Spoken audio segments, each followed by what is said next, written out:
In business, there's no room for guesswork. Every shipment matters. Every deadline counts. When you're trying to keep operations running smoothly, the last thing you need is uncertainty. That's why reliability is at the core of USPS Ground Advantage. From the moment your package is first scanned in, it moves through a secure nationwide network, aiding in a timely and accurate delivery. You get near real-time tracking so you can keep up with your shipments. And with affordable upfront pricing, there are no hidden fees or surprise surcharges to throw off your cost sheets. It all adds up to predictable deliveries you can depend on. Because knowing your logistics are handled lets you focus on everything else: your customers, your team, and the future you're building. Visit USPS.com/Ground Advantage to start shipping with confidence. USPS, official shipping sponsor of the NHL. Follow the money. That's what I always say. You always follow the money. Yeah. This is Follow the Money with Mitch Moss and Pauly Howard on PFSN.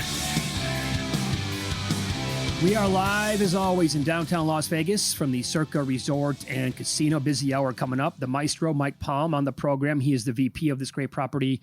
In 15 minutes, we'll talk about NHL series prices at that time, more NFL draft at the back end of the hour, and that's where we are going to begin as we go out to the Progressive Guest Line. Jacob Infante joins the program. He is with Windy City Gridiron and the Pro Football and Sports Network.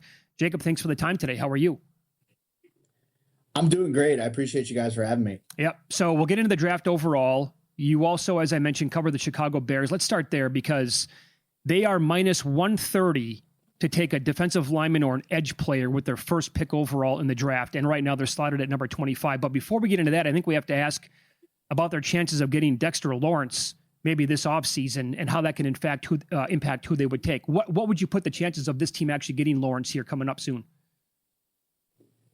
So I feel like if the Giants actually do trade Dexter Lawrence, I feel like Chicago's definitely got to be one of the front runners. I mean, they were in on Max Crosby. Ultimately, Baltimore outbid them, and then the trade fell apart, and then things just kind of reached a stopping point in that regard. So when I see Lawrence, I see a rare nose tackle type who's really good at putting pressure on the quarterback, and I think that's something that Chicago really struggled with along the interior and off the edge, but especially the interior last year. Now, he doesn't fit the typical size model that Bears defensive coordinator Dennis Allen typically likes at defensive tackle. Usually he likes a little bit of the smaller guys who can win with leverage and have that speed element to their game. But when you have a player like Lawrence, I mean, there's got to be an exception there. He's a tremendous pass rusher, eats up a lot of space in the run game. I feel like he's got to be a top priority for Chicago. And then if you look at the market, I mean, obviously there are going to be a lot of teams who are involved in him. I think that if Chicago offers the 25th overall pick, I think that's going to be a mark that very few teams are going to be willing to surpass. So if you're talking 25 straight up for Lawrence, I think that's something Chicago would do. I think it's something the Giants would do, quite frankly. So it's going to be interesting to see where he ends up. But I do think that if he does get traded, Chicago's definitely got to be one of the front runners. So if that doesn't happen, then again, they're minus 130 to take that same position. They're plus 275 to take safety. Offensive lineman is plus 475. Where would you look at the Bears selecting first overall with their pick? Me personally, I'd look along the defensive line. I think there's a lot of really good value in this class. Maybe not star level prospects, but I think just solid starters at defensive tackle, at defensive end. I think there's going to be a lot of really good value on the board when the Bears end up picking at 25.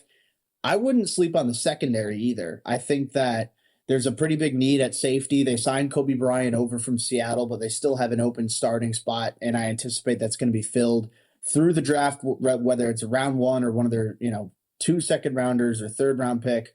They can go in a lot of different directions there. And I'd also look at corner too, because Jalen Johnson's coming off an injury, good player. He's still young. Ideally, still plenty of football left ahead of him. Kyler Gordon in the nickel, also coming off of a season where he missed a lot of time due to injury. But Tyreek Stevenson's the one I'm looking at, where he's coming into a contract year. He's been inconsistent. Ultimately, the flashes have been there for him as a former second-round pick, but the consistency and the down-by-down reliability just isn't there. And I look at when all their outside corners were healthy down the stretch, and once you got to the playoffs, it was Jalen Johnson and Nashawn Wright who got there in the starting lineup. It wasn't Tyreek Stevenson. He was the one who got benched. So I think that, to me, screams that they don't see him as a trustable reliable starting option. I certainly don't anticipate he's going to get paid big money once he hits the open market at this rate. So I wouldn't be surprised if they do go cornerback. I think that's a position that not enough people are talking about, and it could make a lot of sense for Chicago to look at if the value's there at 25. What are you hearing on Caleb Downs and all the talk? Well, you can't take a safety top 5, top 6 of the draft. He is now 9.5 his draft position under minus 150. What are you hearing on him? And do you buy into that maybe he can't go top 5? Top 5 could be difficult, but I do think he's going to go top 10. And I know that, that's a pretty rarefied air because there hasn't been a safety to go in the top 10 since 2017, since Jamal Adams. But I think that Downs is someone who's well worth the exception. I mean, he's the most well-rounded safety I've scouted in quite some time. Uh-huh.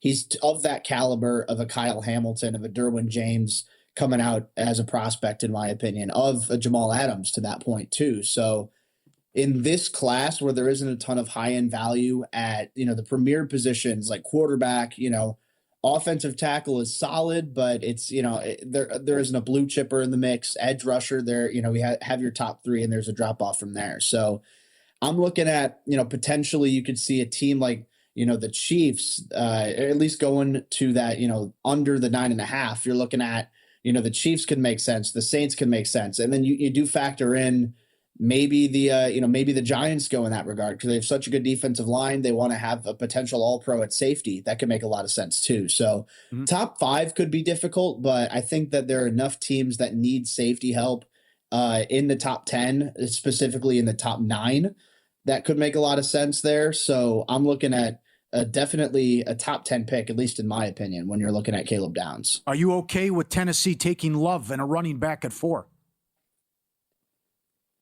Off of pure value, maybe. I think, like I said, it's a weird class. So you have Mendoza is going to go number 1, and then at quarterback, there's no other guy you're going to take in the top 10. Jeremiah Love, in terms of pure raw value, I have him as the number 2 overall prospect on my board. So I guess it would make sense from, excluding positional value. But at the same time, I mean, it's a running back. Usually they don't go very high. I think the Titans aren't close enough to contend to be able to take a running back with the number 4 overall pick. I mean, I look at what happened with the Raiders this past year. They took Ashton Genty, obviously an incredible talent coming out of Boise State. Obviously, Genty didn't have the best rookie season. I think a lot of that came down to they just didn't have the infrastructure around him. So that's not to say Genty's a bust by any means. I don't think that's going to be the case. I think he'll end up being a star. But at least in that rookie year, I think that if you're going to take a running back that high, you need to make sure that the infrastructure is there around him. And I think if Jeremiah Love ended up going to Tennessee, I don't think that's there. So as talented as Love is, I don't think the Titans should take him at number 4 overall. I think he's probably somewhere where I think the Commanders can make a lot of sense for Love at number 7 overall. I think that the team that's much closer to competing. Obviously, 2 years ago, they were in the NFC Championship, but I think that's a little steep for the Titans. It's a little early to go running back in the first round, at least in their stage of their rebuild. Yeah, I don't disagree. It's Follow the Money here on VSiN, the Sports Betting Network. Our guest, Jacob Infante. You can follow him on X at Jacob Infante 24, Windy City Gridiron, and the Pro Football and Sports Network. So, everybody that we talk to, the draft basically starts at number 2 overall. Is it going to be Bailey? Is it going to be Reese? What is your opinion as of right now on that? I feel like it kind of changes by the day. If I had to guess right now, I'd lean Arvell Reese, honestly. And a lot of that comes down to upside. I think that you see how well he performed in 2025, his versatility. If teams do have him as an edge rusher, I think that he's a no-brainer to go number 2 overall just off of the athletic upside.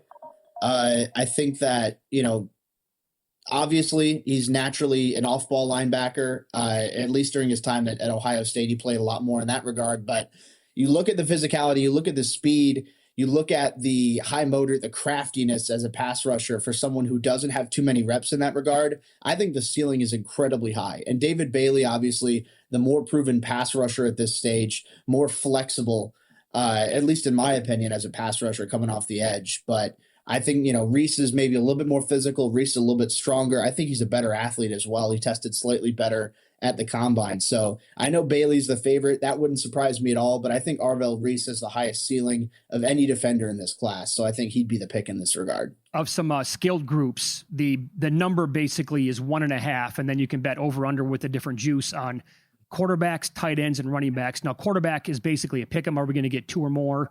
Either way, it's a long shot for a running back or for a tight end for us to get 2 of those in the first round. Do you see any of those happening? I mean, potentially. I mean, just looking at the odds right now as far as specific positions, I think offensive lineman is certainly possible. I think that there are as many as 7 offensive tackles alone that could get drafted in the first round. And I think that you have to consider the round 2 value at tackle isn't very strong. I think a lot of those guys are going to be, really ramped up and maybe overdrafted in that regard. And that's not even including the interior guys like Venga Ioane out of Penn State.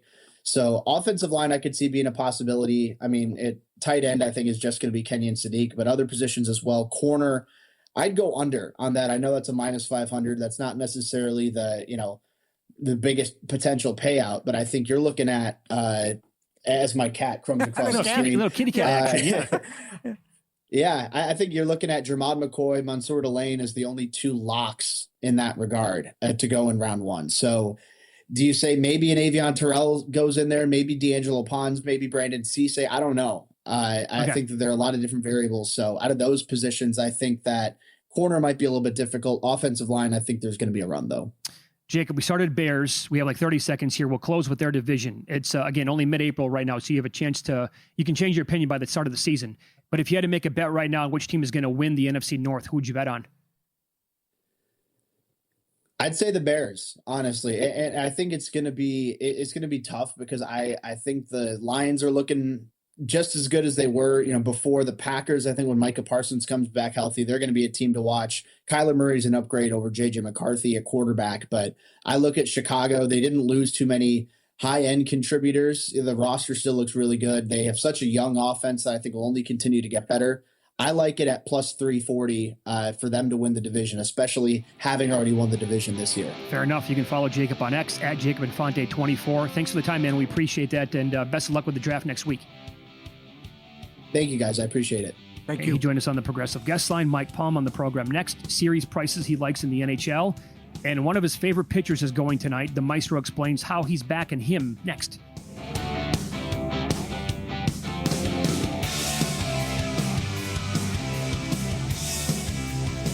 So you're listening to this podcast because you want an edge. But what if I told you you're only halfway there? You've got the mindset. Now it's time to get the toolkit to match. Here's the thing. Pro bettors spend thousands on data and tools, but what they don't want you to know is you can get the same edge for a fraction of the cost with VSiN Pro. With VSiN Pro, you get access to expert picks, public betting data, prop projections, powerful tools, analytics, and more. Tap the link in the description and see why thousands of bettors are already using VSiN Pro to cash more bets.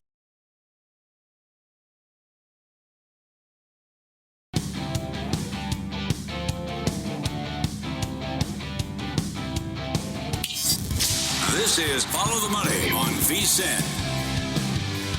Time now for Wednesdays with the Maestro. Mike Palm is the VP of Circa Las Vegas, the D and also the Golden Gate here in downtown. Joins the set here on a Wednesday like usual. Good to see you, Maestro. How are you today? Hello, Mitch. Hello, Paul. How are you? Nice to be with you. Doing well. We'll have this is good. I can't wait for you. You Cannot Be Serious coming up in 15 minutes. Something happened over the week, this week actually. That's like, really? Are you serious with this? You can't be. So you love the NHL, right? Yeah, love the NHL. You love Major League Baseball. Some of these series prices obviously are set. You can bet on them right now. Do you have strong opinions on what you're looking at here? In the East, where we know all the matchups, I don't know that I can find a favorite that I like. I think Philly's in better form than Pittsburgh. I think Urson's played better than either of the goalies of late for the Penguins. So I thought 170 was a heavy price there. Here's what's really amazing to me is that you can go across all these books here in Nevada, Mitch. In the East, the team with the third shortest futures is Ottawa, who's wild card 2. Think about that. Have we seen that before? I don't remember. It's not like they had a goalie that was out and they barely made the playoffs when the goalie came back and they had an incredible run, right? I mean, he was out for, because he told on people cheating. I mean, that was why he was out. But, this is pretty amazing how low they've been in the future books all year. You have them too, right? I certainly think Carolina's on upset alert. Now, our good friend Jonathan Davis, remember, he made the bet before the year that Carolina would be eliminated in the second or third round. He's going to have to survive this first round. I think Montreal's a dangerous. I think that's really a heavy price. I get Tampa's really good, but this is Ottawa and Montreal are two teams that both got a taste of the playoffs, which I think is very important. And why I think it's difficult to lay heavy price with Buffalo. Things just don't happen. I feel that way a little bit like about the Spurs in the NBA too. Teams just don't go from nowhere to champions. Yeah. In these leagues where it's best of 7 in the playoffs, you don't just go from nowhere to champion. It's different, and when it's a one and done stuff, whether it's college basketball or it's football, where you have to win one game to advance. These are 7-game series. So I think you can make the argument for all the dogs. And of course, that I love the Wild over the Stars. In the West, I bet the Stars to lose in the first round plus 145, which is obviously a better price. As Minnesota's getting bet in this series, I saw Dallas open 130, now down to 120. So the plus 145 was when we didn't know the matchups and when Dallas could have still caught Colorado. So it would have been bad if they'd have been the 1 seed. But I just don't believe in Ottinger. And I think I listened to Bill Guerin last night on the Wild telecast of the game against the Ducks. And he's right. This is the first time they've been healthy in 6 years. They asked him, why has your power play been so much more effective? He said, because we just have much better players now. The number one issue for our power plays, guys have to be selfless because all 5 guys can score. I've read Mitch and Paul some articles in the Minnesota media and saw some. They're saying Gustafsson and Wallstedt haven't been good enough. First of all, Wallstedt has the second best save percentage in the whole NHL. And by the way, in games against playoff teams, he has the top save percentage in the NHL. And you have 2 defensemen that think they're forwards in Hughes and Faber, right? I mean, so the goalie's going to see a lot of shots on goal because they're not defensive defensemen. They're offensive defensemen. I think Minnesota's got a great chance. They win all in. I think they have an excellent chance to get to the final. To get to the final? I do. Okay. What were you saying before we came back here with Mike about the Bruins? Wyshynski talked to a coach in the league and said, who has the potential to flop? And the guy said, Buffalo. Everything has gone right. I don't want to be a downer, but he thinks it's a learned experience at times in the playoffs. Exactly. They have no playoff experience. 15 years of no playoff experience. Did you see what the Buffalo Sabres Twitter account did this week? No, I did not. They went back and they said, okay, here you go. They put up the standings, right? They showed it and they said, we're going to go back and get the receipts. They went back the entire year and put people on blast for saying this team has like literally chance, 0.0% chance to make the playoffs. And it was receipt after receipt after receipt. So they're playing with a little bit of an edge. Not that means anything. No, I don't like that. Oh, you don't? What's the point of that? You made the playoffs. Now go prove something. What's up? But look, their record since mid-December is ludicrous, right? It's the best record in the league, and it's not even close. Where they came from mid-December, it was like December 9th. They're like 48-11 or something. Yeah, I know. I mean, it's ridiculous. Would you? So we talked about this briefly the other day. Yeah. How much will playoff hockey change? And I'll throw the Pittsburgh-Philadelphia series at you. This run by the Penguins going over their games is what now 17-2-1, I think, in their last 20. Yeah. Does that continue if the number is 6.5? Or are we going to see? I feel for these teams that play these high-scoring games, I think the playoffs become a rude awakening. And I feel that way about Anaheim in the West, and I feel that way about Pittsburgh. Because playoff hockey, is totally different. I mean, back when you guys were first on the air here on VSiN, remember playoff totals were 4.5. Remember? And it was 1.5 minus 150 to the unders in the first period. I get the game has changed a little bit since then. But playoff hockey is a much different thing. You can't play from the back and be cute. You got to get the puck out, get it deep, get your changes in. You don't want to take penalties, right? You're going to be much more cautious to take penalties. I think it's a much different game. I think the game in the NBA and the NHL change the most when you get to the playoffs. Is anybody going to beat Colorado in the West? Well, I don't know. I mean, everybody thinks that Colorado is this super team, and I get offensively they are, but I mean, is everybody saying, oh, God, we can't beat Scott Wedgwood. Oh, God, we'll never beat Mackenzie Blackwood. These guys were backup goaltenders, right? And I know they've had a great year, but they get great goal support. I think they're beatable. You saw them go through a long lull. Now, some of it's they were so far out ahead and they were just waiting for the playoffs to come. Maybe all 3 teams in the Central at the top got a little bit of that through at different points in the second half of the season. But I don't think they're invincible. I think Minnesota comes through the Central. How is Gary Bettman going to react if we get Ottawa versus the Wild in the Stanley Cup final? Is that a good one for him? I don't. He might try to become the commissioner of baseball. I'm not. I'm going to talk about Gary Bettman in the next segment. By the way. Well, we are. What's Vegas is $3 tonight. They're 0-3 against Seattle. Yeah. The division on the line. What do you think? I think. Well, they got to get a point. 1 point. That's they true. haven't lost in true. regulation since Torts took over. Yep. Right. I think they get the point, and they'll be playing Utah. Okay. How do you First see of all, that if I'm Edmonton, I don't mind getting Anaheim. I would like to get Anaheim if I'm Edmonton, right? Yes. And Edmonton also has the argument. Vegas had home ice last year, and you ran them over 4-1 with Vegas having home ice. So I think Edmonton likes having the 2 seed. Okay. Edmonton Anaheim would be fantastic. No one wants to see Edmonton LA the 5th year in a row. Oh, no. How that would play out. We don't want that. How about what Montreal did yesterday? With Philly nothing to play for and clinching, and Montreal could have had home ice. And our guy Rich in Canada said all year Montreal's winning the East. But Tampa, Jeff Davis makes Tampa 240 in that series. Jeff Davis thinks that Tampa towers over the whole Eastern Conference. I mean, in talking to him the last couple of months, he just thinks Tampa is that much better than the rest of the East. I was stunned. They were down 2-0 after 1 last night. Philly sat everybody. They're playing a AAA team. Yep. So were the Wild last night and beat Anaheim, who had something to play for. Because the Kings could still get the 3, right? And you had to be the wild card. So I don't know. I mean, it's pretty amazing. You see most of these spots where teams are, in the NBA, when they lay down, they really lay down. But last night, Philly, off a celebration, off the overtime win, after clinching the playoffs, I thought they'd be dead flat. All these kids come out and play, and there they go and beat Montreal, who's trying to get home ice. Can you explain what happened right before you came on the show? Huge soccer match, between Bayern Munich and Real Madrid. It was bonkers what happened. Explain what that meant here at Circa Sports. Well, we took a huge parlay yesterday, and it was a 2-team parlay, both games in 90 minutes of the second leg. So on the 3-way, it was Barcelona to Real Madrid. Well, Barcelona wins. They don't advance because they needed to win by 2 to force extra time. But they win yesterday.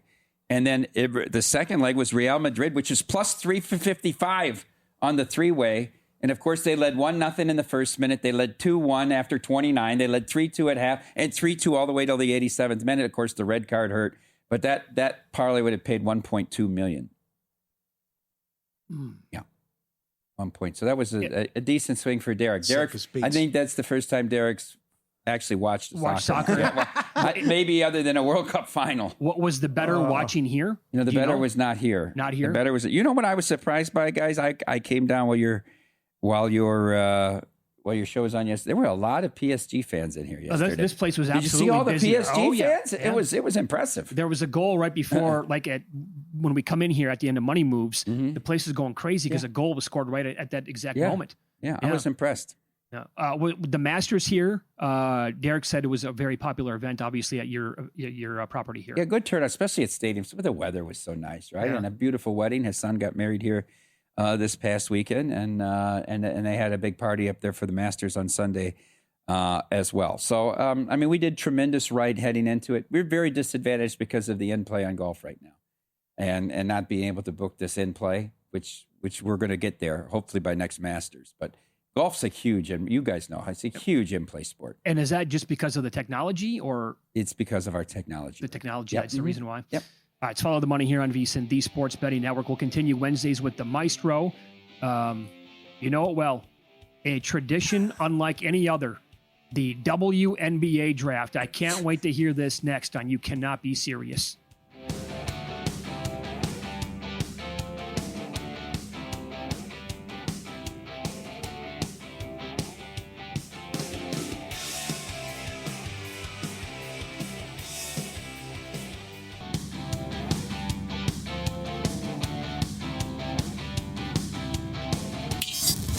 This is Follow the Money on VSiN.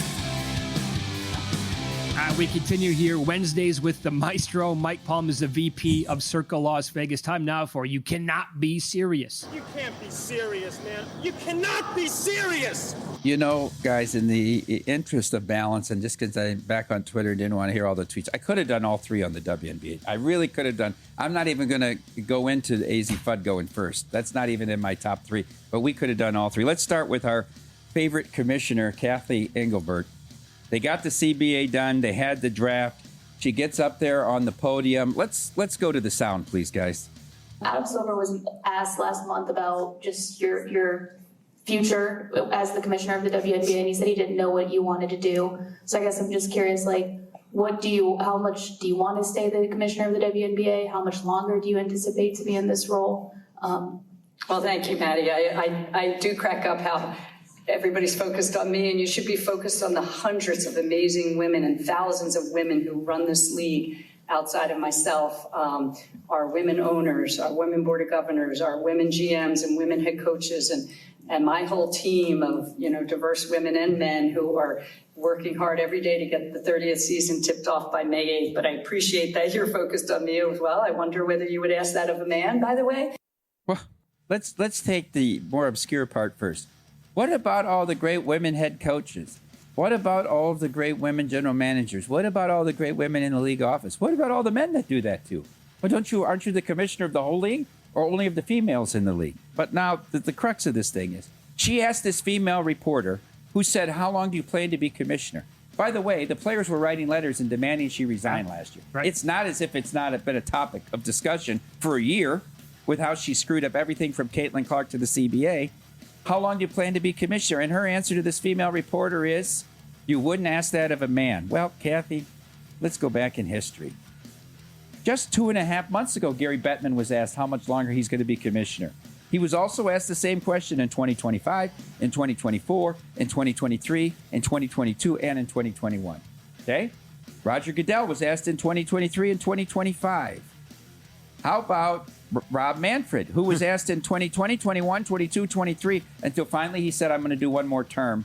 And that's the end of it. He stopped it. Of course, every man is asked the question. Everybody that's a commissioner is asked, how long do you want to do this job? What's your future arc? And they're not even embattled. No one's calling for their jobs. She asked you a legitimate question and said, would you ask this of a man? Kathy Engelbert. You cannot be serious. This is an even more ludicrous story. Were you guys following the Valkyries draft? I have to go through and explain this now, okay?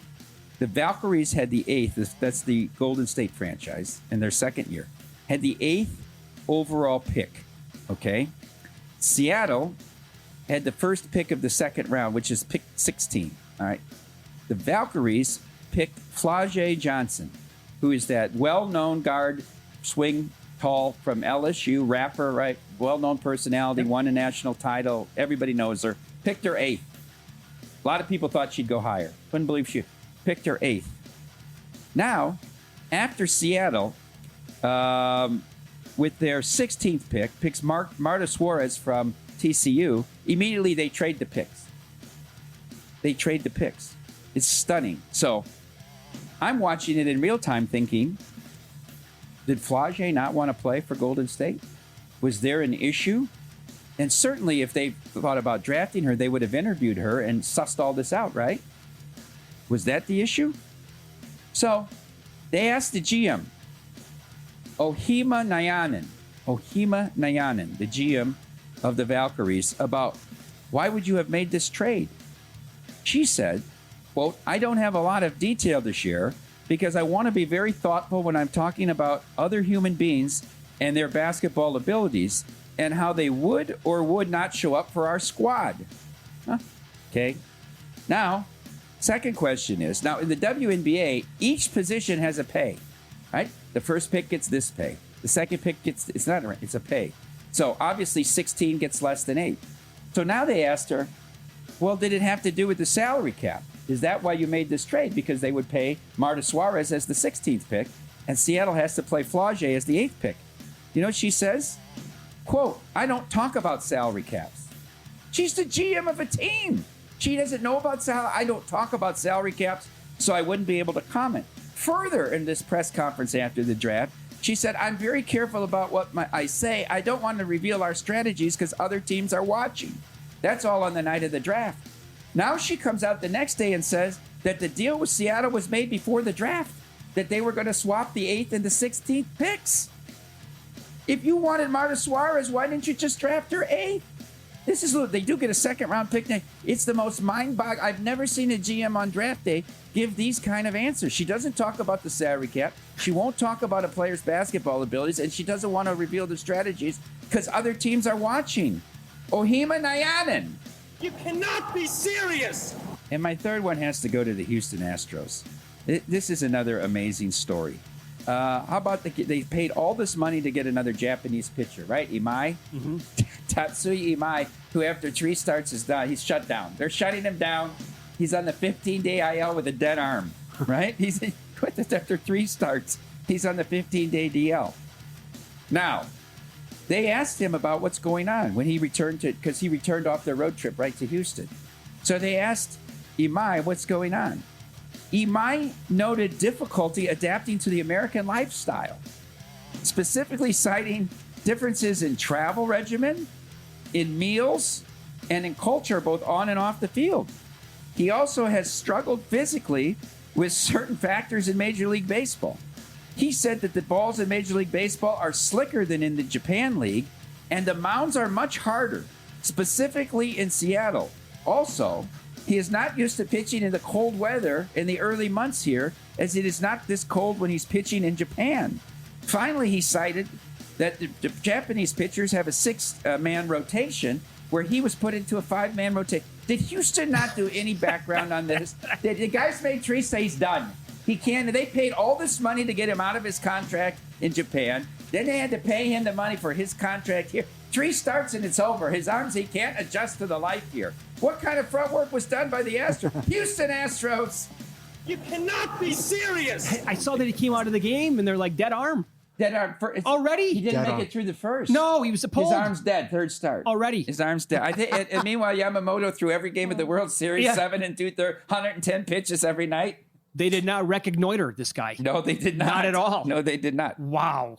That's amazing. I don't know what the most amazing story there is out of those 3. And I didn't even say Fudd, who no way should have went number 1. No, absolutely not. Long shot. Got to keep families together, though. You have a new X handle. Circa Maestro. Yes. Were you tagged in any of these tweets over the March Madness with, I'm at the airport, I'm at the sports bar. Yeah. They don't know where the remote They is. didn't have the Masters on Sunday.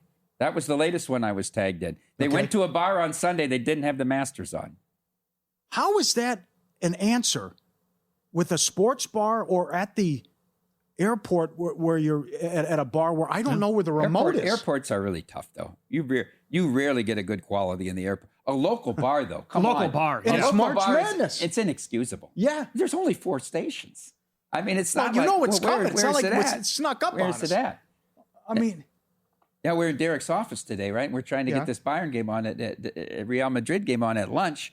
And I said, take a shot that it's on CBS Sports, right? But it wasn't. They were both on Paramount. I said, the good thing is we got Univision. And of course, it was on Univision. Yeah. And it's a tough time of year in that racket because you go right from the madness and the Final Four into the Masters. And it's like you're going to get hit over the head back-to-back weeks. You know, I can't deal with this Amazon Prime. I can't. First of all, I hate to watch it because you have to go in and out of the app, in and out. You can't just switch from channel to channel. Mm-hmm. So it's very difficult to navigate when you're doing several different sports. And then, of course, they can't keep the signal up. So it's very difficult. Are you buying the Minnesota Twins at all?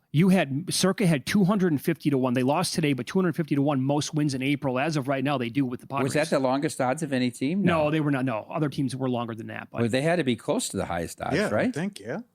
If you give me a second here, I can figure that out. They had to be pretty close. Maybe the Nationals or this type of a team, but just keep betting there. If you blind bet the Nationals over all year, I think you're going to make money.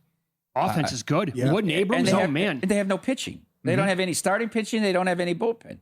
I think Pat Murphy might not make it through the season in Milwaukee. Why do you say that? How bad they're playing. Yeah, Did you see them go off on the fans booing? Yeah. Look, they come out and support you. They've played terribly. Yeah. Horrible in the field. Yeah. Terrible bullpen. Look, you got to take the good with the bad, Pat. I'm sorry. I think Pat's the best manager in Major League Baseball. Okay? but that's uncalled for to call the fans out. You're playing bad baseball here. That series against Washington was pathetic. Yeah, they can't do that. The pitcher, they kept bunting to the pitcher. How did they have that scouted? Good on the Nationals to have that scouted. He couldn't field a bunt, didn't know where to throw it, couldn't throw it home. Oh, you had several teams lower than the Twins. Yeah. You had the Marlins and the Cardinals. Real quick. Lugo tonight. Oh, okay, sorry. So that theory that I had, if a pitcher in his first 2 starts had an ERA below 2 and a WHIP below 1, that happened. The third start happened 11 times. Those teams only won 2 out of 9. So you would have went 9-2 fading that. Both that I gave out last week would have won. But Lugo pitched well. They didn't get any runs for him. So it wasn't him pitching bad. So I'm going to come back with him plus 110 tonight. I got him first 5, even money. Okay. Against Flaherty. Yep. Thanks, Mike. Thank you. NFL draft up next. How about this? 3 big-time mockers all released new drafts today. They all projected the same team to trade up to the same position to take the same player.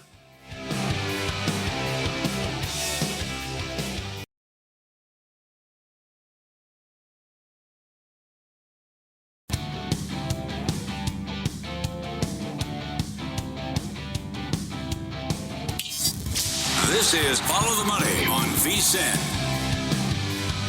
All right, so how about this today? NFL mock draft time now. I was pissed. About which part? I was so mad. It's like McShay and Kuiper have the same sources, and that's the same damn thing. I was livid. Yeah. Hey, come on, guys. You know what it's like? Talk to different people. It's almost like when you're on social media on X, and then all of a sudden you see like 4 NFL reporters drop the same exact news at the same exact time. Uh-huh.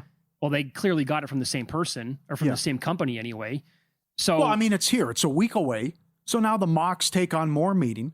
Yes. And also a lot of stuff's moving in the markets here. And there's some big moves on DraftKings we'll talk about. And then you open it up and you look at it. 1 through 5 or 1 through 4, same picks. And then you see same trades and say, I mean, come on. Yeah. So 3 of the most respected, like Dane Brugler does an amazing job with something he calls the Beast with the Athletic. Uh-huh. He does it every single year. So he dropped a mock today. McShay did, and Kuiper. And so all 3 guys in their mock draft had the Dallas Cowboys trading up to number 6 and taking Sonny Styles. Like, what happened there? They all just happen to have the same exact thing in their mocks? Yeah. I can't imagine that. Again, Which he's the favorite to go 5th. Yes. Which is interesting at DraftKings. But yet they all have the Cowboys making the trade.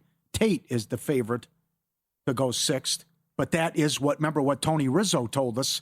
He's seeing that everywhere. That will not be the pick. And I know he said it's hard to get a read on Andrew Berry, but he doesn't. They said they're not taking Tate. That's wrong. But then again, we could have a trade too. So Sonny Styles right now, his draft position is 5.5. Over under at DK is the same. It's minus 115. But like, is that concrete now? I would put a lot in that. I also would put a lot into this too. Is he a first round quarterback? All that. The number keeps going up, the juice, 24.5 over. Yep. And now it's almost $3. Mm-hmm. But all these guys are now on their mocks have Arizona or someone coming back into the first round late and trading for Simpson. Mm-hmm. And both McShay and Kuiper have Arizona doing that at 30. So, how many quarterbacks go in the first round? And then where does he go? So I would think over 24.5 is safe. But where there's smoke, there's fire. The team will probably come in to the first round, late in the first round, and take Simpson. Yeah, that's 275, as you mentioned, to go over right now. And the number keeps coming down on, will we have 2 quarterbacks to go in the first round? Like, that was juiced over 1.5, higher than $2 not that long ago, and now it's basically a pick 'em. I would take the over. I just think there's too many people mocking the trade there. So, hold on. You would take over 1.5. Over 1.5 quarterbacks, yes. And then you would probably stay away from the position pick. Just go over 1.5 instead. Well, I don't want to lay $3. I get it. Because you don't have the concrete information. With the 24.5, right. Yes. Now, did Kuiper have this first? Because Kuiper also has Price going to Seattle. So that means 2 running backs in the first round. He was not the first one. There was another person that had that last week. Okay. We talked about that briefly, and I do not believe that was Mel Kiper. I think it was somebody else who had that. Kuiper has Simpson going 30th. McShay has Simpson going 30th. Brugler, Athletic, has Simpson going 34th. This was Tony Pauline, who is a very good draft pundit. He was on VSiN Primetime this week talking about where Simpson is going to go. Well, the Cardinals aren't going to take him at 3. Do I think Ty Simpson's going to be a first-round pick? I absolutely do think he's going to be a first-round pick. I put it at about 90% right now. Wow. Who could take him? I think the Jets could take him at 16. I think the Cleveland Browns could take him with that second selection. The Pittsburgh Steelers eventually have to address their quarterback of the future at some point in time. I do think the Cardinals could consider moving back into the bottom end of round 1 and taking a quarterback. I think, it's a good bet. Everybody keeps saying, wait till 2027. You end up waiting, and if the class doesn't pan out, you look like a fool if you pass on a quarterback. Plus, when you look at the Jets, when you look at some other teams, they're better off having their quarterback on the roster this season rather than waiting for another year. I agree with what you're saying there. Why are you so strong, 90% he's going to be a first-round pick? Because really, after Fernando Mendoza and him, it drops off the cliff. No other quarterback, no Garrett Nussmeier, no Carson Beck, no Drew Lohr. None of these guys are starting quarterbacks. The only other quarterback that is potentially starting quarterback is the kid from North Dakota State, who isn't going to, probably won't be ready to be a starting quarterback, Cole Payton, for 2 to 3 years. So the demand far outweighs the supply at the position. Tony Pauline on VSiN Primetime. Do you really think there's a big gap between Nussmeier and Simpson? And I know Nussmeier's stock took a hit, but he was supposed to be a top 5 pick before last season started. What do you think the gap is between Simpson and Carson Beck? I don't think it's Grand Canyon. Right. And the other one, too, if the Browns take him, shut it down. No, you can't do that. If the Browns would take him, cannot do that. My God. No, there's no way. So I will also give you this, maybe involving the Browns as well, because Peter Schrager tweeted out that he got a text from a respected NFL GM in response to a heated discussion they had on his podcast over a team and actually taking a safety in the top 5 in 2026. That safety would be Caleb Downs, in theory, from Ohio State. Is that the Giants? According to... Do you think that would be the team? According to Brugler's mock and Kuiper's mock today, yes, Caleb Downs going 5th overall to the Giants. All right. This GM told Schrager, quote, throw positional value out this year, end of quote. So I bring that up because of this potential bet to make. If the Giants don't go wide receiver at number 5 and they happen to go Downs or maybe offensive lineman or maybe even Reese, and the Browns either trade to the Cowboys, because everybody again is mocking that today, and that pick would be Styles. And again, reiterate what you just said about the Browns and Tate, what Tony Rizzo said. He's the favorite to go there. Rizzo says not happening. Not happening. They're going offensive line. So that's pick number 6. Yeah. Right now, Carnell Tate's draft position is 7.5 over his $2. He would then have to go to the Commanders at number 7 to beat you on that bet. And what if Love is still there at number? Because I don't think the Titans are taking Love at number 4. Could be wrong. Don't think I don't think they're taking him. I would not take a running back Neither would I. So I think if Love's on the board at number 7, I think the Commanders would look that direction rather than. So my point is, Carnell Tate right now over 7.5, 2 to 1 looks like a pretty decent bet. Again, we're a week out. This is just trying to put the pieces of the puzzle together here. That's a pretty healthy plus price right now, I think, on him to drop a little bit. In the last 24 hours, there's been heavy under movement on Sadiq now. Remember, he was 15.5 over 180. Now he's 15.5 under minus 130. The tight end out of Oregon. Well, I think plenty of steam there to go to Baltimore at number 14 overall.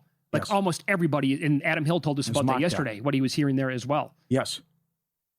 And I'm seeing Ruben Bain all over the place. Oh, so am I. All over the place. So 8.5 over 320. I would take a shot with the under. I have seen him go 8, 9, and 10. So either Saints at 8, Chiefs 9, or Bengals at 10. Well, it's like what Bill Barnwell wrote today, ESPN, about all these teams that should trade and may trade. You get a couple trades, this thing blows up. No doubt. Changes everything. If the Cowboys come up to 6, he's making the case that the Saints and others should trade down, that the Jets should trade down. The second Jets pick. That'd be a good move. But that's interesting too. They did differ though. McShay and Kuiper have Bailey number 2.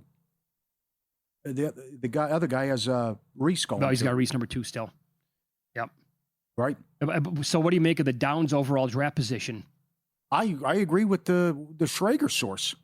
I'm just, if you think he's that good, if the Giants want him, just say, okay, well, history says is what if you love the kid and you think he's going to help your team, and that's where I'm at with Bain. Just put the film on. Stop with the other crap. Mm-hmm. You know, getting yourself twists and turns and turning yourself into a pretzel. Just put the pick in and just say, look at the tape, how he dominated in the big playoff games. Downs under 9.5 is minus 185. Well, and I'm also reading it's just there's no way he gets past Cincinnati. But that's number 10. Yes, right. Yeah. But I would say under is the play there. Yeah. Don't you? Well, I would say at this point, I mean, again, trying to put everything together here, it kind of makes sense. But I don't want to do it because I don't have the exact concrete information here. I need to point out again, like $1.85 bet in the NFL draft if you have the information, might as well be 11-1. Because if you know what a team's going to do, if it's locked in, I know. So I bring this up every year. I know somebody, Trevor Lawrence, the day of the draft, he put $70,000 on him to go first overall to win $2,000. He's like, there's absolutely no chance he's not going number one. He bet $70,000 at minus 3,500, scoop 2,000. I'll take it to begin the draft. I love what Spytech said. I'm taking calls. I'm listening. Yeah, he did. You got to do your job. Yep. He's exactly right. If you got a group chat full of hot takes, Cut was built for you. Cut's a social betting platform that let you bet directly against your friends and other users on anything. Sports, politics, pop culture. Rate Sydney Sweeney, even personal bets. Unlike traditional betting apps, Cut gives you cash back on every single bet you make. Get a 20% deposit bonus on your first deposit. Code VEASAN. That's cut.com, K-U-T-T.